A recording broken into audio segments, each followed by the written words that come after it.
प्रिय विद्यार्थियों, मैं आपका आकाश सर माननीय प्रधानाचार्य जी की ऑनलाइन क्लास की पहल के तहत अपना छोटा सा योगदान दे करके उसे आगे बढ़ाने का प्रयास कर रहा हूँ।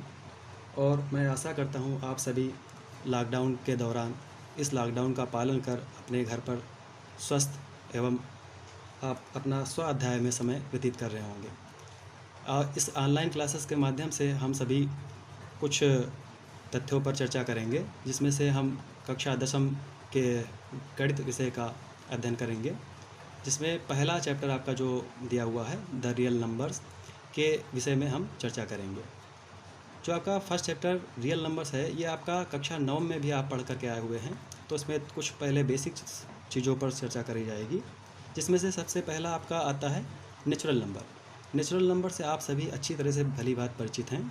जैसा कि हम लोग जानते हैं कि नेचुरल नंबर यानी प्राकृतिक संख्याएं वे संख्याएं होती हैं जिनके माध्यम से हम सभी लोग किन्हीं वस्तुओं को काउंट करते हैं, यानी गिनती करते हैं, या ऐसे कह लें कि ये कितनी वस्तुएं हैं या कितनी कोई किताबें रखी हों या पेन रखे हों, उनके बारे में अगर हम सोचें कि ये कितने पेन रखे हुए हैं, तो काउंटिंग के लिए जिन संख्याओं का हम इस्तेमाल करते हैं उन्हें हम लोग नेचुरल नंबर यानी प्राकृतिक संख्याएँ कहते हैं। इसी के संदर्भ में अगर हम इनके एग्जाम्पल को लेना चाहें तो ये 1 2 3 4 एंड सो ऑन इस तरह से आपकी रहती हैं। एवं सेकंड आता है आपका इसी के रिस्पेक्ट में कि आपका होल नंबर्स क्या होते हैं। होल नंबर्स मीन्स पूर्ण संख्याएं। अच्छा, एक बात और ध्यान रखेंगे हम लोग, जो नेचुरल नंबर होते हैं उन्हें हम लोग एन से, कैपिटल एन से डिनोट करते हैं यानी प्रदर्शित करते हैं। तथा जो सेकंड आपका है होल नंबर्स के बारे में अगर बात करें तो ये जो आपकी प्राकृतिक संख्याएं होती हैं यानी नेचुरल नंबर्स होते हैं, इनमें यदि हम ज़ीरो को ऐड कर दें, ज़ीरो को यानी संलग्न कर लें, तो आपका इस तरह से जो प्राप्त संख्याएं होती हैं उन्हें हम लोग होल नंबर यानी पूर्ण संख्याओं के रूप में जानते हैं, जिसे कैपिटल जेड या जेड के द्वारा प्रदर्शित किया जाता है। इसी कड़ी में आगे बढ़ेंगे तो आपका जो तीसरा टाइप आता है नंबर्स का, उसमें हम इंटीजर की चर्चा करेंगे। पहले इंटीजर क्या होते हैं? इंटीजर का मतलब पूर्णांक। अब जो आपने संख्या रेखा देखिए पढ़ रखी होगी कक्षा 6, 7, 8 में भी संख्या रेखा आपने पहले परिचित हैं आप। संख्या रेखा आपकी जो नंबर लाइन होती थी उसमें यहाँ पर मिडिल में कितना होता था? 0। इस साइड में आपके पॉजिटिव नंबर चलते थे इस तरह से 1 2 3 एंड सो ऑन, एंड आपके लेफ्ट हैंड साइड में नेगेटिव नंबर चलते थे यानी -1 -2 -3 एंड सो ऑन इस तरह से।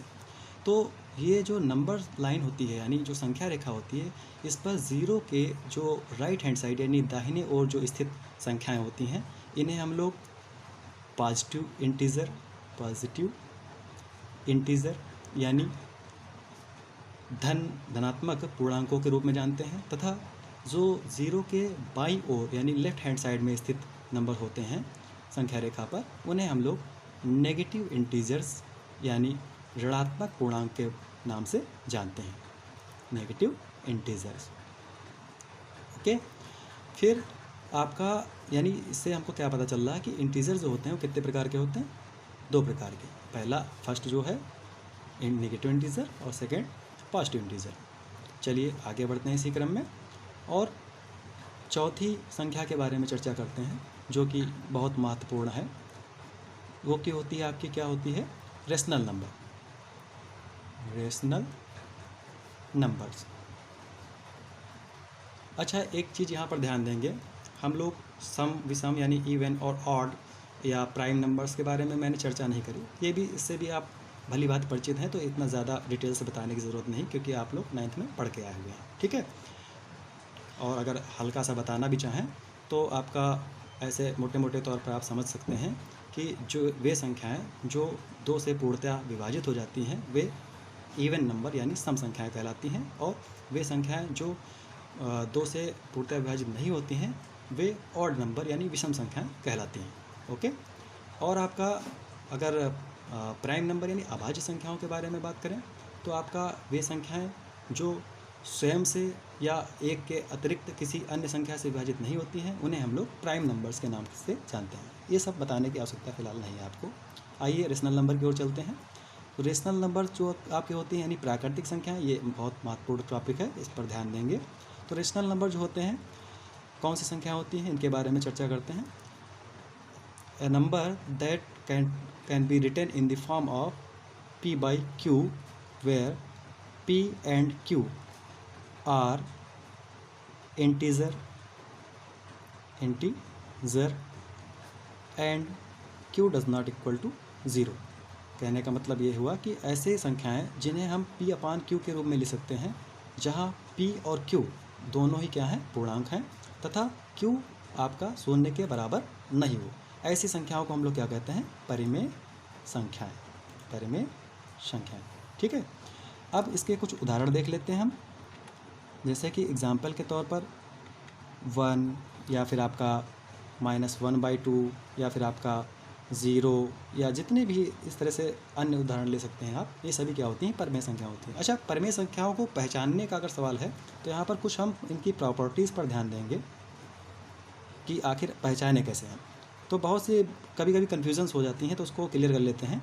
जैसे कि मान लीजिए कि आपका 0 लिखा है, अब 0 बहुत अधिकतर फंस जाता है कि 0 परिमेय संख्या है या नहीं। तो विद्यार्थियों, इसमें 0 है जो यानी शून्य है, ये आपका परिमेय संख्या है। क्यों? क्योंकि 0 के नीचे हम यानी डिनोमिनेटर में हम 1 लिख सकते हैं, क्योंकि हम जानते हैं 1 से किसी को भी डिवाइड करने पर या मल्टीप्लाई करने पर उसकी सेहत पर कोई असर नहीं पड़ता। अतः आप कह सकते हैं कि इसको p by q के रूप में तो लिख सकते। देखिए, आपको कभी भी कोई परिमेय संख्या पहचाननी हो, उसके लिए आप सिर्फ 3 बातों का ख्याल रखें। पहला, ये फॉलो करना चाहिए कंडीशन को कि ये p अपान q के रूप में लिखी जा सके। दूसरा कि यह p और q यानी अंश और हर में जो लिखी हुई संख्याएं हैं, यह पूरी तरह से क्या होनी चाहिए, इंटीजर होनी चाहिए, पूर्णांक होनी चाहिए। और q does not equal to 0 का मतलब है कि आपका जो हर है, डिनोमिनेटर है, यह 0 नहीं होना चाहिए। तो यहाँ पर देख सकते हैं हम 0 को 0/1 लिख सकते हैं। इसका मतलब क्या हुआ, देखिए ये p अपान q के फॉर्म में लिखा ही हुआ है, साथ ही साथ में 0 भी पूर्णांक है और 1 भी पूर्णांक है। और आपका जो थर्ड कंडीशन फॉलो होनी चाहिए, ये वाली जो कि q does not equal to 0 है, ये भी फॉलो हो रहा है कि यहाँ पर देखिए q 0 के बराबर नहीं है। यानी हम कह सकते हैं कि 0 तो एक प्राकृतिक परिमेय संख्या आपकी है, रेशनल नंबर, लेकिन अगर ये आपका डिनोमिनेटर यानी हर के स्थान पर 0 लिखा हो तो यह पूर्णतः असत्य होगा, यह परिमेय संख्या नहीं होगी। क्लियर है?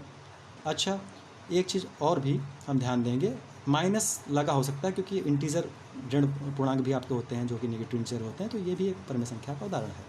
क्लियर? चलिए आगे बढ़ते हैं, इरेशनल नंबर की बात कर लेते हैं। इरेशनल नंबर्स, इरेशनल नंबर का मतलब अपरिमेय संख्याएं। अपरिमेय संख्याएं कौन सी होती हैं? अपरिमेय संख्याएं के बारे में अगर हम चर्चा करें तो a number which can't be written in the form of p by q where p and q are both are integers and q does not equal to 0। यानी जो वे परिमेय संख्या मतलब वे संख्याएं जिन्हें p by q के फॉर्म में नहीं लिखा जा सकता, यहाँ पर ये ध्यान देने वाली बात है कि p by q के फॉर्म में नहीं लिखा जा सकता, उन्हें ही सिर्फ हम लोग इरेशनल नंबर यानी अपरिमेय संख्याओं के नाम से जानते हैं। यानी अगर हम इसके कुछ उदाहरण से लेते हैं तो आइए उदाहरण के माध्यम से समझते हैं। जैसे कि आपका लिख दिया जाए √2। अब √2 को अगर आप स्क्वायर ऐसे रूट से बाहर निकालें अगर आप, तो हम जानते हैं इसका वैल्यू जो आती है 1.414 समथिंग आती है। तो आपका ये जो कि ये लिखा हुई संख्या है, ये राशि, ये आपकी इंटीजर नहीं है ना, पूर्णांक नहीं है। हालांकि देखा जाए तो इसको बटे में आप 1 मान सकते हैं, यानी p by q के फॉर्म में लिखा है, पहली शर्त फॉलो हो रही है। दूसरा, आपका p और q दोनों इंटीजर होना चाहिए, जहाँ की देखा जाए तो p आपका यानी जो अंश है वो इंटीजर नहीं है, इसलिए यह आपका परिमेय संख्या नहीं होगी। जबकि एक चीज़ विशेष ध्यान रखनी है, जो आपका पाई होता है वह उसका जो दशमलव मान होता है वो कितना होता है आपका 3.1416 और इस तरह से रहता है स्वान। ठीक है, तो आपका यह लेकिन जो पाई है वो क्या है, एक अपरिमेय संख्या है, अपरिमेय संख्या है। क्यों है पाई अपरिमेय संख्या? अब समस्या ये है, इसको समझना अति आवश्यक है।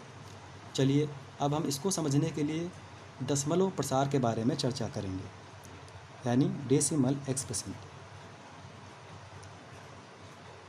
Decimal expression. देखिए दशमलव प्रसार की अगर हम बात करें, दशमलव प्रसार, तो दशमलव प्रसार के अंतर्गत अगर हम देखें तो आपका जो परिमेय संख्याओं की बात भी करेंगे हम, और अपरिमेय संख्याओं की चर्चा भी करेंगे। अपरिमेय संख्या, अपरिमेय संख्या। देखिए जो परिमेय संख्याओं का जो दशमलव प्रसार होता है वो दो प्रकार का हो सकता है आपका।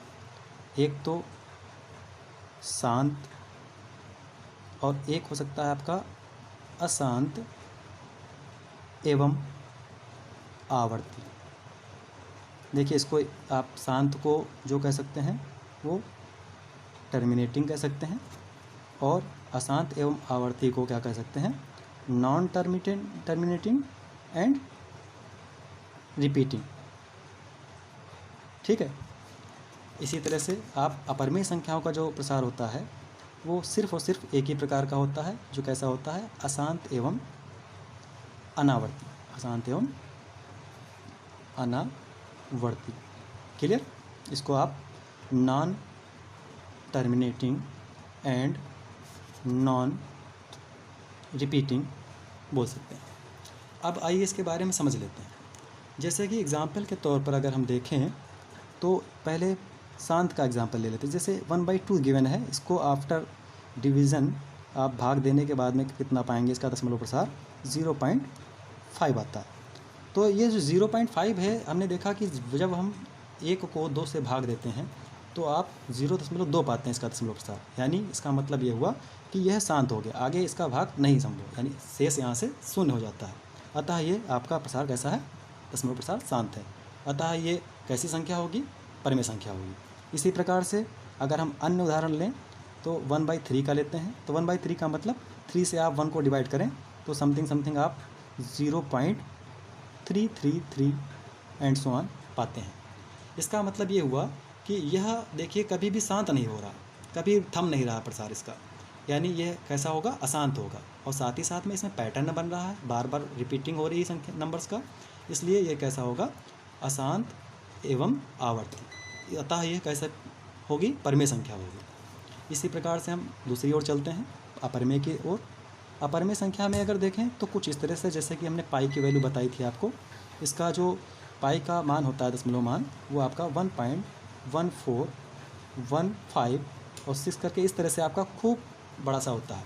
यानी इसमें क्या होता है कि आपका दशमलव प्रसार ये भी शांत नहीं है, देखिए अशांत है, किंतु इसमें अशांत होने के साथ साथ आपका अनावर्ती भी है। अनावर्ती का मतलब क्या होता है कि आपका कोई भी पैटर्न ना बने। इसमें देखिए 1 आया, फिर 4 आया डेसिमल के बाद में, फिर 1, फिर 5, इस तरह से एंड सो ऑन बढ़ता चला जाएगा। इसमें आपको कभी भी इस तरह का रिपीट टर्म नहीं मिलेंगे, कोई पैटर्न नहीं बनेगा। अतः यह अशांत एवं अनावर्ती कहलाएगा इसका दशमलव प्रसार, जो कि किसका होता है, अपरिमेय संख्याओं का होता है।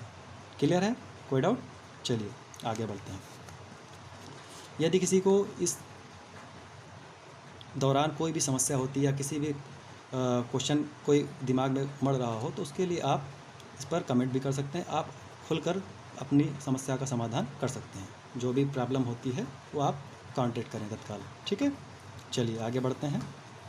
ये तो आपका कुछ बैक वाला सिस्टम हो गया, जो कि आप 9th में पढ़ करके आए थे। उसमें से ही कुछ चीज़ें जानना अति आवश्यक था इस चैप्टर को आगे समझने के लिए। ठीक है, चलिए अब हम अपने मेन टॉपिक पर आते हैं। जैसा कि आपका चैप्टर का नाम जो था रियल नंबर्स, इसमें जो आपका 10th के सिलेबस में जो आज हम एक टॉपिक कवर करने वाले हैं वो मेन टॉपिक है। ये हर बार बोर्ड एग्जामिनेशन में एकदम तय है कि आपका एक क्वेश्चन लगभग रखा मिलता ही है, इसलिए आपको इसको बहुत ही ध्यान से पढ़ना है। पहला जो आज आपका मेन का मुख्य टॉपिक है वो क्या है, हम यूक्लिड विभाजन एल्गोरिथम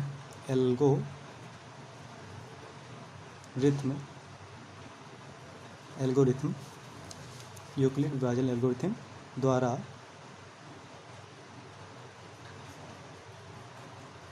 संख्याओं का मासा यानी महत्तम समापवर्ती, जिसको हम लोग HCF भी कहते हैं, ये ज्ञात करेंगे। ठीक है, चलिए अब ये समझ लेते हैं ये यूक्लिड विभाजन एल्गोरिथम आखिर है क्या, ये विधि क्या है, आखिर इसमें क्या होता है जिसकी सहायता से हम लोग मासा निकालते हैं। देखिए ये कोई नई चीज़ नहीं है, इसके बारे में हम लोग काफ़ी छोटे स्तर की कक्षाओं में हम लोग पढ़ते चले आए हैं, कक्षा 6 से 8 में वही चीज़ें, बस थोड़ा सा यहाँ पर लेवल हाई होने के कारण थोड़ा सा परिवर्तन किया गया है। चलिए इसमें अब देखते हैं क्या इसमें परिवर्तन है। सबसे पहली बात तो हमें यूक्लिड विभाजन एल्गोरिथम को समझने से पहले हमें यूक्लिड विभाजन प्रमेयिका को समझना होगा। यूक्लिड विभाजन प्रमेयिका। अब ये यूक्लिड विभाजन प्रमेयिका क्या होता है, इसके बारे में समझते हैं। देखिए ये कोई नई चीज़ नहीं है, अगर इसको हम इन शॉर्ट बताएं आपको संक्षेप में, तो ये आपने पढ़ रखा है अच्छे से कि आपने भाज्य बराबर भाजक गुणे भागफल प्लस शेषफल, ये फार्मूला आप लोग बहुत अच्छे से जानते हैं, परिचित हैं। इसमें आपका अगर हम बनाकर आपको दिखा दें फिगर टाइप में, जिसमें कि आप शायद भूल गए हो तो याद कर लें। यहाँ पर आपका जिससे भाग दिया जाता था उसे हम लोग भाजक कहते थे, जिसको भाग दिया जाता था उसे भाज्य कहते थे, और जो यहाँ पर आता था उस शेषफल आपका आपका क्या होता था, भागफल होता था, भागफल, और ये आपका रिमाइंडर यानी शेषफल होता था। क्लियर। अब इसी सूत्र को, ये जो सूत्र होता है इसी को हम लोग कहते हैं यूक्लिड विभाजन प्रमेयिका। दरअसल प्रमेयिका का अर्थ अगर यहाँ पर हम लगाएं तो प्रमेयिका का मतलब कुछ और नहीं, सिर्फ और सिर्फ इसका मतलब होता है सिद्ध कथन, यानी सिद्ध हुआ कथन, जो कथन सभी संख्याओं के लिए समान रूप से वर्क करता हो, उसी को हम सिद्ध कथन को ही प्रमेयिका कहते हैं। और यहाँ पर यूक्लिड विभाजन, ये यूक्लिड नाम के वैज्ञानिक जो आपके गणितज्ञ थे उन्हीं ने ही इसको बताया था इसके बारे में, इसलिए इसको जो है यूक्लिड विभाजन एल्गोरिथम यानी यूक्लिड विभाजन लेम्मा प्रमेयिका के नाम से जानते हैं। चलिए आगे बढ़ते हैं। तो ये जो यूक्लिड विभाजन प्रमेयिका थी यानी यूक्लिड डिवीज़न लेम्मा, इसके द्वारा जो ये सूत्र प्राप्त हुआ हमको, इस सूत्र के प्रयोग को करके ही यूक्लिड विभाजन एल्गोरिथम द्वारा हम लोग मासा को ज्ञात करना सीखेंगे। आइए इसके कुछ एग्जाम्पल देखते हैं। एग्जाम्पल के तौर पर हम डायरेक्ट एग्जाम्पल के तौर पर हम आपकी प्रश्नावली के ही कुछ क्वेश्चन हल कर देते हैं, जिसमें आपको भी असुविधा ना रहे, और कुछ फिर होमवर्क भी दिया जाएगा आपको। चलिए आपके कक्षा 10 की पहले चैप्टर रियल नंबर की एक्सरसाइज आपका 1.1 की ओर चलते हैं। इसमें आपका जो पहला क्वेश्चन ही आपको मिलेगा बुक में, वो आपको मिलेगा कि यूक्लिड विभाजन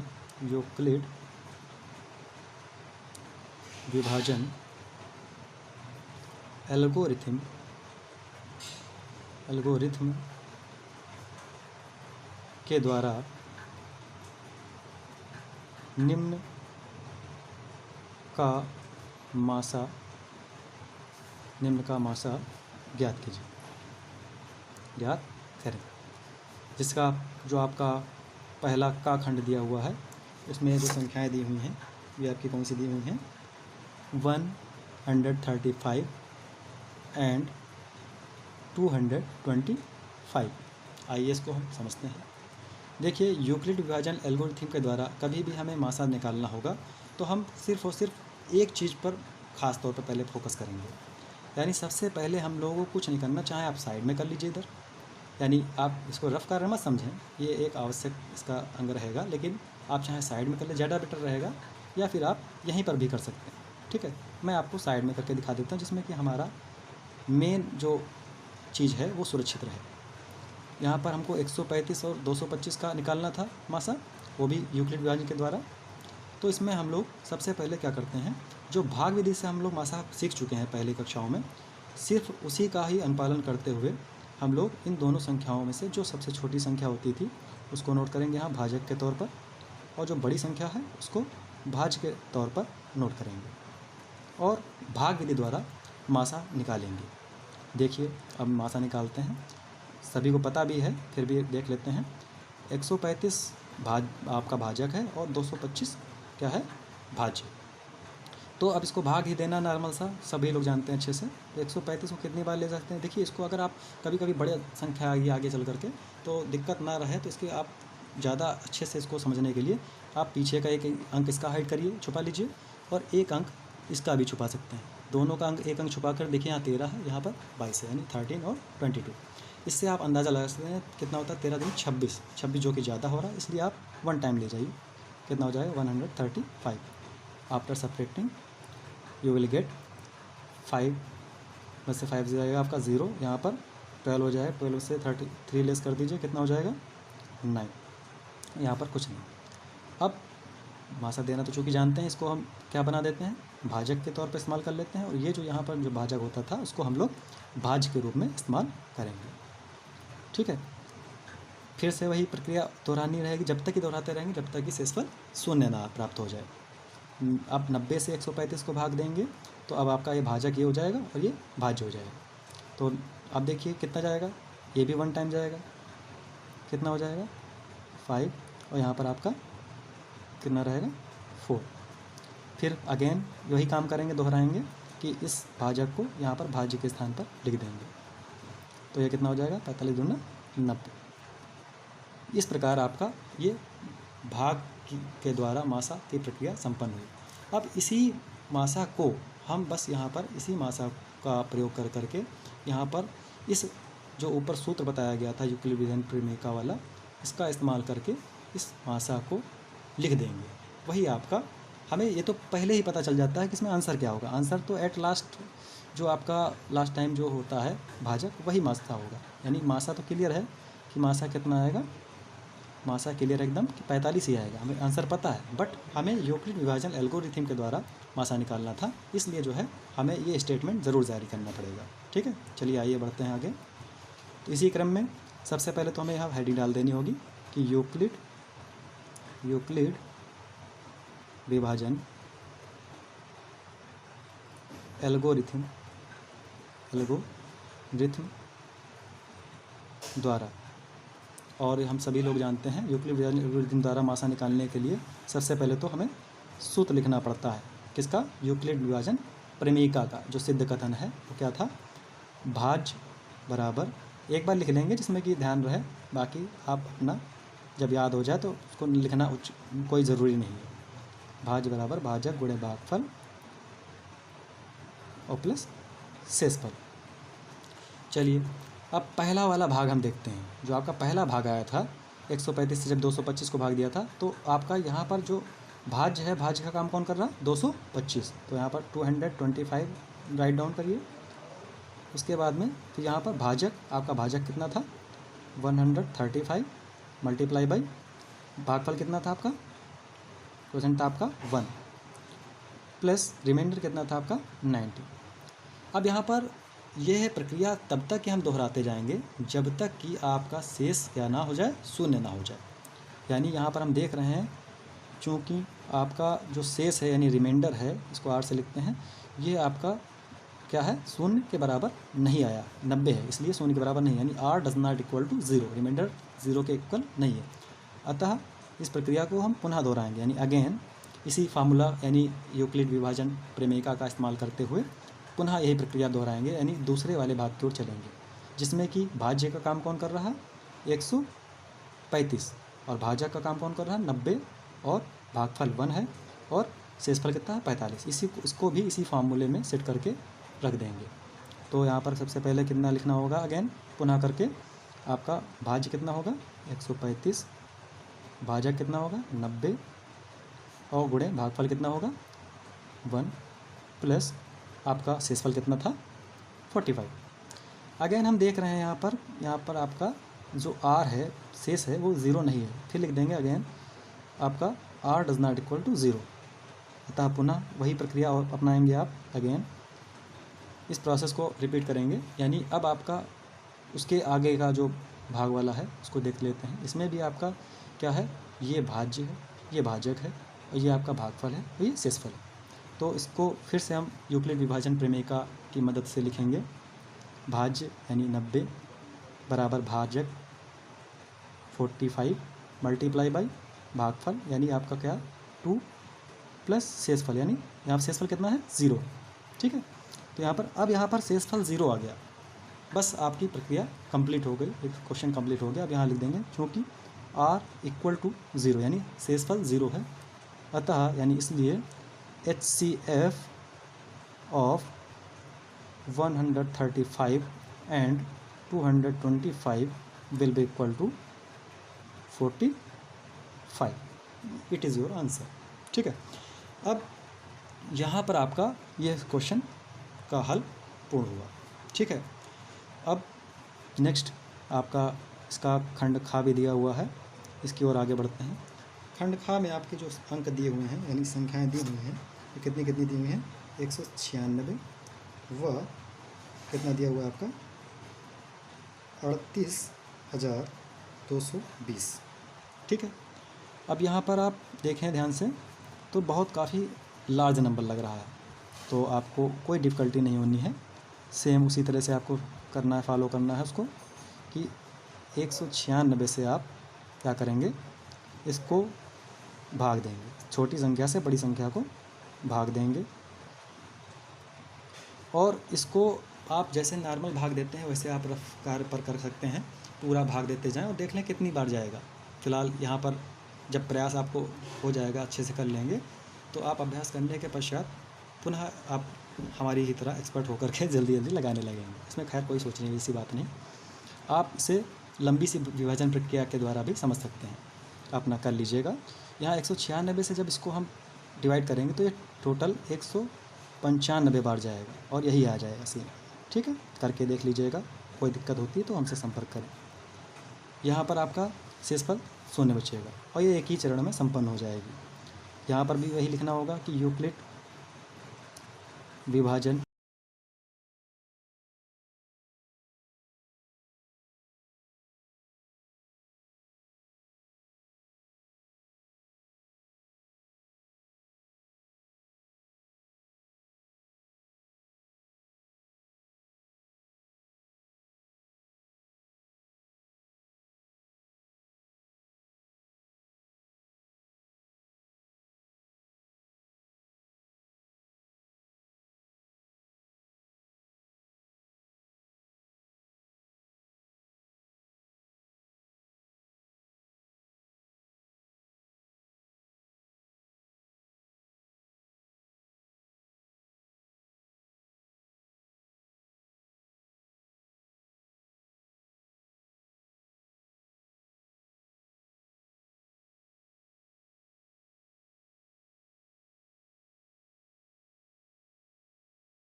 प्रमेयिका द्वारा और सूत्र एक बार लिखना चाहें लिख सकते हैं, भाज्य बराबर भाजक गुणे भागफल प्लस शेषफल, और इसको फिर इसकी वैल्यू प्लेस कर देंगे। यहाँ पर आपका भाज्य कितना है 38,220 यानी 38,220 will be equal to 196 multiply by 195 plus 0, where r equal to 0, so you can say the HCF of 196 and 38,220 will be equal to 196। मैंने बताया था कि आपका जो अंतिम वाला जो भाजक होता है वही आपका आंसर होता है, इसलिए इस बात को विशेष ध्यान रखेंगे। आपका जो भाजक होगा वही आखिरी वाला, वही आपका मासा के तौर पर काम करेगा, तो आपका यही आंसर हो जाएगा। क्लियर है? चलिए आगे बढ़ते हैं। अब आपका इसी आपका जो तीसरा यानी गा खंड दिया हुआ है उसमें आपकी अभ्यास पुस्तिका में इसमें संख्याएं दी हुई हैं 867 एंड 255। इसी तरह से आप इसका भी निकाल सकते हैं। छोटी संख्या को पहले आप चयनित करें और छोटी संख्या को चयनित करने के पश्चात छोटी संख्या से बड़ी संख्या को भाग दें और भाग देने के पश्चात मासा निकालें वही भाग विधि द्वारा। तो इसको भी आप उसी तरह से प्रक्रिया अपना करके देखें और यदि कोई समस्या फंसती है तो उसके लिए आप तत्काल संपर्क करें। देखिए फिलहाल इसको मैं कर देता हूँ, अब उतार दिया है चूँकि नोट कर दिया है। तो इसमें देखिए आप अनुमान लगाना चाहें तो अनुमान कैसे लगाएं कि कितने बार जाएगा। तो देखिए यहाँ पर आप देख रहे हैं 200 ये 50 यानी 250 के आसपास है और ये कितना है आपका 850 के करीब है लगभग, ठीक है 850 कुछ ज़्यादा है। तो यहाँ पर आप ऐसे ही अंदाज़ा लगा लें या फिर इसको आप हाइड कर लें पीछे का एक अंक और इसका भी एक अंक आप हाइड कर लें तो 25 और 86 हो जाएगा। यानी 25 चक्कू 100 होता है, ज़्यादा हो जाएगा, 4 बार तो जाएगा ही नहीं। तो आप 3 बार ले जाइए इसको 3 टाइम्स। तो 3 टाइम्स कितना हो जाएगा 5 3 15 और 3 5 15 और 1 16 और 3 दूना 6 1 7 घटा लीजिए। यहाँ पर 2 0 और यहाँ पर आपका 1। जो ये आपका रिमाइंडर यानी शेषफल रहेगा वो आपका अगली स्टेप के लिए किसका काम करेगा, आपका भाजक का कार्य करेगा। और 255 जो आपका भाजक था ये आपका किसके काम करेगा, ये किसके लिए काम करेगा, ये जगह पे काम करेगा आपका भाज्य की जगह पर। पुनः यही प्रक्रिया दोहराएंगे यानी 102 से 255 को भाग देंगे हम तो कितना हो जाएगा, ये आपका कितने टाइम जाएगा 2 टाइम्स जा सकता है। तो ये कितना हो जाएगा 204। घटा लीजिए आप, यहाँ पर 1 यहाँ पर 5। पुनः इसी प्रक्रिया को दोहराएंगे, ये आपका भाजक का कार्य करने लगेगा और ये इसके स्थान पर आकर के भाज्य हो जाएगा। पुनः दोहराएं तो यहाँ पर 51 से इसको भाग दें तो कितना हो जाए 2 टाइम्स जाएगा, 2 1 ज़ा 2 2 5 ज़ा 10 यानी सॉल्व हो गया। इसी तरह से हम यहाँ पर इसको स्टेटमेंट जारी कर देंगे, लिख देंगे यूक्लिड विभाजन प्रमेयिका द्वारा और भाज्य बराबर भाजक गुणे भागफल प्लस शेषफल। और इस पहले वाले स्टेप को देखेंगे ध्यान से। यहाँ पर भाज्य जो आपका भाज्य है वो आपका 867 है इक्वल टू भाजक जो है आपका कितना है 255 मल्टीप्लाई बाई भागफल आपका कितना था 3 प्लस रिमाइंडर अपनी शेषफल आपका कितना था 102। We know that here r does not equal to 0 यानी आपका शेषफल 0 नहीं है। सो अगेन इस प्रक्रिया को हम दोहराएंगे। पुनः इसी प्रक्रिया को दोहराने पर आपका अब इस वाले भाग की ओर ध्यान आकर्षित करेंगे अपना। तो यहाँ पर आपका ये 255 जो है यानी 255 और इसके बाद में फिर आपका 255 आपका हो गया क्या भाज्य बराबर भाजक यानी 102 गुणे भागफल कितना हो जाएगा आपका 2 यहाँ साफ साफ देख सकते हैं आप और प्लस शेषफल आपका कितना हो जाएगा 51 जी आपका। इसी तरह से बात करें हम यहाँ पर भी हम देख रहे हैं we know that r does not equal to 0 here, so again repeating process you will get 102 will be equal to 51 multiply by 2 plus 0 क्योंकि यहाँ पर शेषफल आपका 0 है।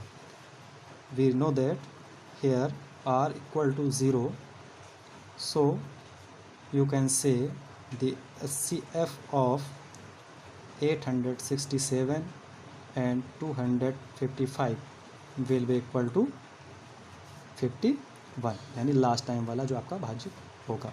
ठीक है, क्लियर है। इस तरह से आपका एक टॉपिक यूक्लिड विभाजन प्रमेयिका यानी यूक्लिड विभाजन प्रमेयिका का इस्तेमाल करके जो यूक्लिड विभाजन एल्गोरिथम बनाया गया यूक्लिड नामक गणितज्ञ के द्वारा, जिसके ज़रिए हम लोग इस प्रकार की प्रक्रिया यानी भाग विधि के द्वारा मासा निकाल करके उसको इस स्टेप्स में लिख करके प्रस्तुत करते हैं। यही आपका यूक्लिड विभाजन एल्गोरिथम द्वारा मासा निकालने की विधि कहलाती है। क्लियर है? और ये आपका जो हमने करके दिखाया, इसको आप कर देंगे तो ज़्यादा बेटर रहेगा, और नहीं करते हैं तब भी कोई आवश्यकता नहीं है। ठीक है, इस प्रकार आपका आज का क्लास ओवर होती है। और आपका होमवर्क नोट डाउन करिए। आज का आपका होमवर्क रहेगा, इसी पर आधारित कुछ हम प्रश्न दे रहे हैं जिन्हें आपको हल करके कल कोई समस्या फंसती है तो पूछ भी लेना है इस दौरान। ठीक है, पहला आपका प्रश्न रहेगा यूक्लिड विभाजन एल्गोरिथम के द्वारा ही आपको मासा निकालना है। ठीक है, जिसमें से पहला आपका रहेगा, पहले का ये आपका रहेगा, संख्याएं मैं दे रहा हूँ, 253 एंड 544। और दूसरा नोट कर लीजिए, 12 332। और इसी तरह से आपका तीसरा 21 65 एंड 4। अच्छा, यहाँ पर ध्यान देने वाली बात यह है, मैंने आपको एक एक्स्ट्रा में दे दिया, इसको वर्क करिएगा। ये गा वाला नंबर जो इसमें 3 संख्याएँ हैं आपकी। ठीक है, लेकिन 3 संख्याएँ हैं, इसमें हिम्मत नहीं हारनी है, इसमें कुछ कोई नया नहीं है। इसमें सबसे पहले तो आप 2 संख्याओं यानी जो सबसे छोटी संख्या हो उसको चयनित करिएगा भाजक के रूप में, और जो उससे बड़ी संख्या हो उसको आप यानी दूसरे नंबर वाली संख्या को भाज्य के रूप में चयनित करके इसको प्रोसेस को हल करिएगा। और जहाँ पर आपका समाप्त होता है वहाँ से पुनः जो भाजक रहे अंतिम वाला उसको नोट करके भाजक के ही रूप में, और तीसरी बची हुई संख्या को भाज्य के रूप में नोट करके आप हल करिएगा। ठीक है, स्टेप सेम वही रहेंगी। यदि कोई समस्या फंसती है तो आप कल पूछ सकते हैं। Thank you class.